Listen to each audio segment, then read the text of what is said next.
Shalom, shalom, shalom, shalom, peuple de Dieu. Shalom, shalom, shalom.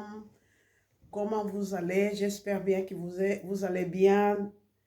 Par la grâce de Dieu, de nous avoir fait grâce encore une fois de cette journée de femmes, une journée très importante de ce mois de mars. Shalom à toutes les femmes au niveau mondial. Shalom, shalom, shalom, shalom. Voilà mes sœurs bien-aimées, je serai brève. J'aimerais bien amener la parole que Dieu nous a amenée pour nous tous, femmes de valeur aujourd'hui. Et je serai brève. D'abord, j'aimerais bien vous saluer dans le nom puissant de Jésus-Christ. J'espère que vous allez tous bien dans le Seigneur. Voilà. La parole que Dieu nous a donnée, on va simplifier. Ça se trouve dans le livre de Jean, chapitre 3, verset 16, que parle de la rédemption, le salut du Seigneur. Et on va parler dans une manière simple, quelle est la signification de cette livre, de cet verset. Et la Bible nous dit, la signification du livre de Jean, chapitre 3, 16, est simple et claire. Jésus-Christ est mort pour les péchés de l'humanité, offrant volontairement un sacrifice pour sauver le monde. C'est un don, offert gratuit à tout l'homme, aux femmes qui choisissent d'accepter et de l'accompagner d'un merveilleux bénéfice, la vie éternelle au ciel. Amen. Voici une écriture pour pour la prière de l'amour. Ça se trouve dans le psaume 37, 4. Et aussi, un verset qui est assez important pour apprendre à aimer, ça se trouve dans le livre d'Éphésiens, chapitre 4, verset 32, 5, 2. Je répète, un verset très important pour apprendre à aimer se trouve dans les Écritures bibliques, dans le livre d'Éphésiens, chapitre 4, verset 32, et aussi dans le livre d'Éphésiens, chapitre 5, 2. Alléluia.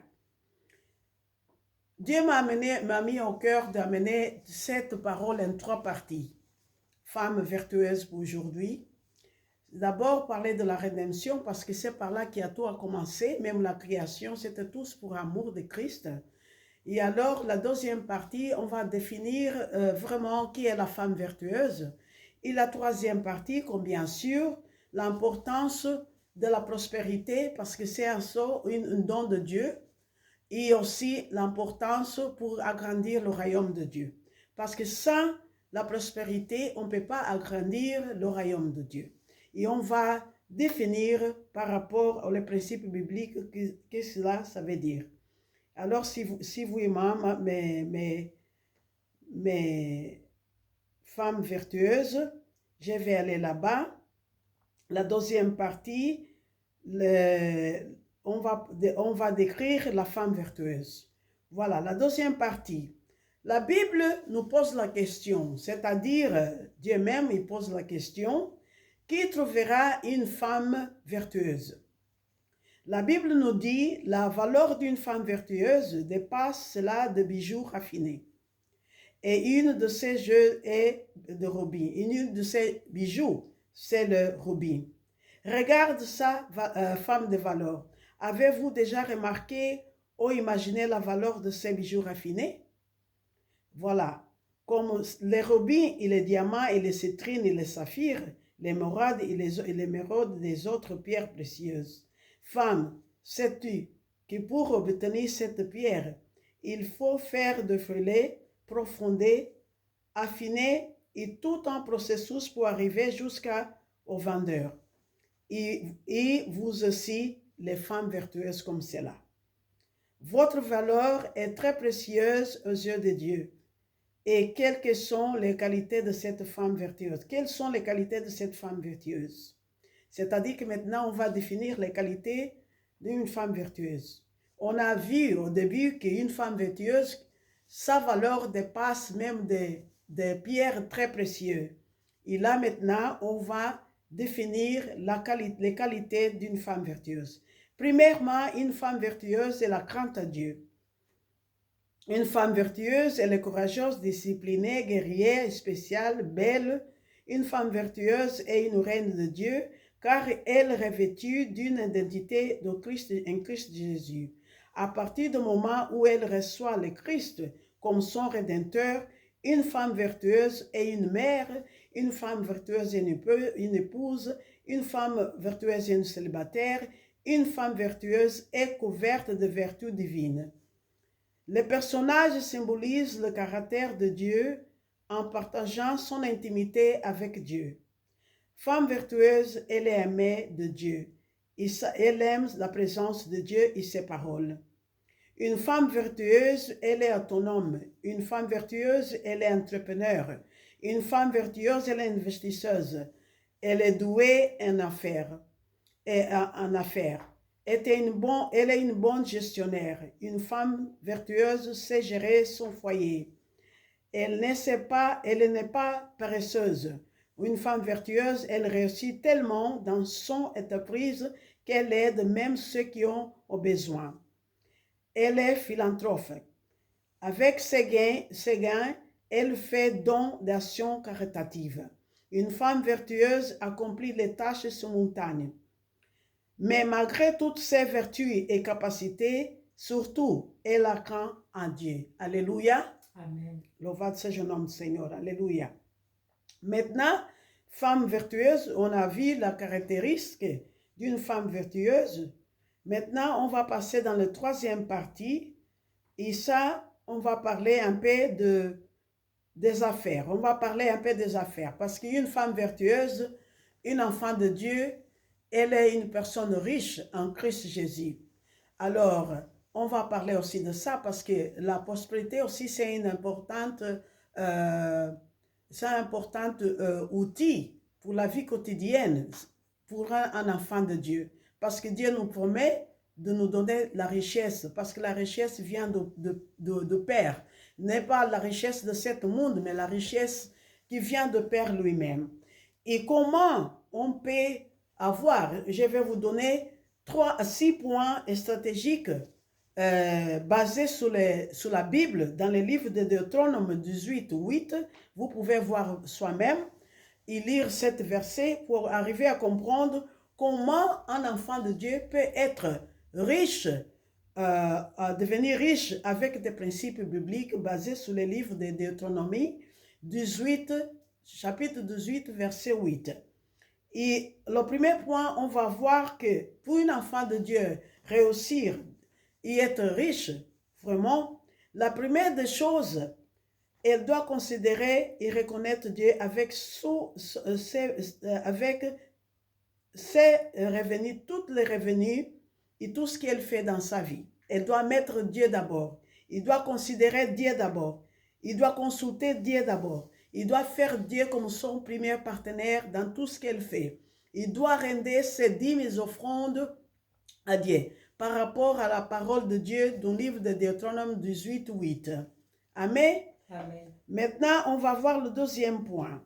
Le deuxième point, ils disent que créer une source, d'abord, vous devez créer une source de revenus. Mais cette source de revenus, par rapport au principe biblique, on ne peut pas échanger de temps contre l'argent. Comme par exemple, travailler de 9 heures à 5 heures. Oui, c'est bien, on doit travailler. Mais un enfant de Dieu, elle est créée pour diriger. Parce que la Bible dit que Dieu nous appelle à être des têtes et pas la queue. Et alors, mes sœurs, ça c'est le principe biblique. Vous devez trouver une source de revenus. Et ça peut être que vous devez, quelles sont votre capacité, dons et talents que Dieu a mis dans votre vie, quelles sont les choses que vous pouvez faire avec les yeux fermés. Ça, c'est votre don. Ça, c'est votre entreprise. Cherchez la face de Dieu, que Dieu vous guide dans votre talent et de votre don, de ce que vous savez faire. Peut-être que vous savez faire bien le baigner. Peut-être que vous faites le nettoyage. Vous pouvez ouvrir votre société de nettoyage. Peut-être que vous avez fait la cuisine. Vous pouvez ouvrir un restaurant. Peut-être que vous êtes une infirmière. Vous pouvez ouvrir votre cabinet de dentiste. Je ne sais pas qu'est-ce que vous faites. Peut-être que vous savez chanter. Vous pouvez faire un groupe de chorale pour chanter pour Dieu. Peut-être il y a beaucoup de choses que Dieu vous appelle à faire. Peut-être vous êtes appelé à être un pasteur. Vous prêchez la parole. Sauvez les âmes. Peut-être vous savez faire les pains. Vous pouvez être un boulanger. Il y a plusieurs choses. Il faut chercher ce que Dieu vous a mis en cœur en tant que talent et don. Et cela, vous pouvez démarrer une entreprise afin que vous êtes autonome dans les principes bibliques. Mais toujours, mettez Dieu avant de tous vos projets. Amen. Amen. Le troisième point, c'est d'investir, c'est-à-dire que vous devez investir.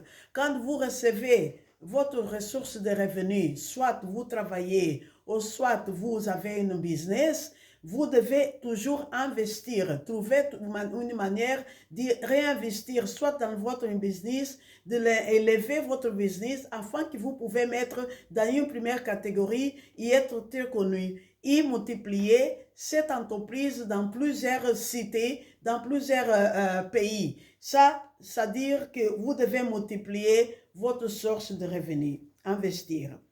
Aussi, faire un budget. Quand vous gagnez votre vie, vous devez toujours avoir un budget de vos dépenses. C'est très important qu'un enfant de Dieu, il sache gérer et qu'il y a une vision de gestion sur votre finance. C'est vraiment important. Le quatrième point, c'est de faire des épargnes. Un enfant de Dieu doit avoir 3 épargnes. Il doit avoir un épargne pour des cas urgents de santé ou des cas de décès, une garantie d'assurance de vie. Il doit avoir aussi un épargne d'un an, si jamais vous perdez votre travail ou que vous avez un problème avec vos business, vous avez une épargne dans votre compte à banque qui vous garantit le temps que vous aurez resté dans la situation d'urgence. La troisième partie, c'est d'avoir une assurance en cas de décès. Ça, c'est très important qu'un enfant de Dieu doit avoir cette épargne. Le troisième point, c'est de donner, faire des dons, parce qu'il y a un mystère quand on donne, quand on fait des dons, de charité, quand on fait des dons en donnant des gens qui sont en nécessité, peut-être un membre de ta famille. Soit disant, je vais donner un exemple spécifique que Dieu m'a montré, qui m'a pris. Soit disant que vous congréguez dans une église. Et alors, vous avez l'habitude de donner un don à cette église, la dîme. Mais vous avez en même temps un membre de votre famille qui est aussi en situation financière. Ce que vous devez faire, c'est d'utiliser une stratégie de sagesse. Vous pouvez prendre, soi-disant, si vous donnez la dîme de 2%, de 1000 € que vous gagnez. Je vous donne un exemple concret. Combien vous devez prendre? Vous devez prendre 100 € pour donner la dîme. Alors, ce que vous pouvez faire, vous prenez 2% à l'église pour donner parce que c'est là où vous congréguez. Et le 8%, vous pouvez donner à un membre de famille ou à quelqu'un qui est au besoin. Ça, c'est une manière aussi de donner la dîme. Ça, c'est quelque chose, une stratégie qui vous apprend, que Dieu m'a mis en cœur, qui m'avait fait donner ça. Et alors, je partage cette sagesse que Dieu m'a donnée avec vous. Ok, femmes de Dieu, je vous souhaite toutes les meilleures. On était brèves parce qu'on a commencé un peu tard aujourd'hui, mais j'espère bien que ce message a touché quelqu'un. Je ne fais pas la prédication aujourd'hui, mais je vais vous donner des points principaux que Dieu nous a mis en cœur aujourd'hui avec notre groupe de femmes qui sont ici présentes.